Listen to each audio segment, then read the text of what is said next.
Hi friends, welcome back to my channel. నేనండి మీ సుహారిక భాగ్యాల. మరో కొత్త రెసిపీ తోటి మీ ముందుకు వచ్చాను.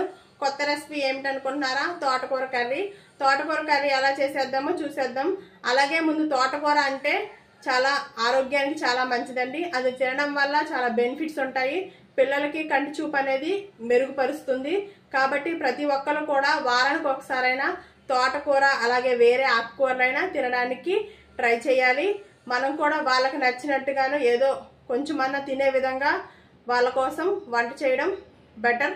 అలాగే కొత్తగా నా ఛానల్ ఎవరైనా చూస్తున్నట్లయితే లైక్ చేయండి, షేర్ చేయండి, కామెంట్స్ చేయండి, సబ్స్క్రైబ్ చేసుకోండి.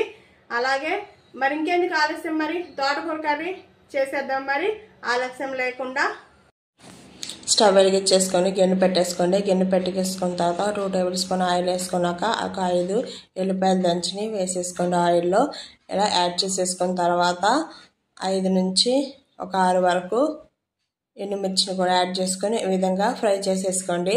ఫ్రై చేసుకున్న తర్వాత 1/2 టేబుల్ స్పూన్ జీలకర్ర కూడా యాడ్ చేసేసుకోండి. నేనైతే సన్నగా కట్ చేసుకొని ఒక ఉల్లిపాయను తీసుకున్నానండి.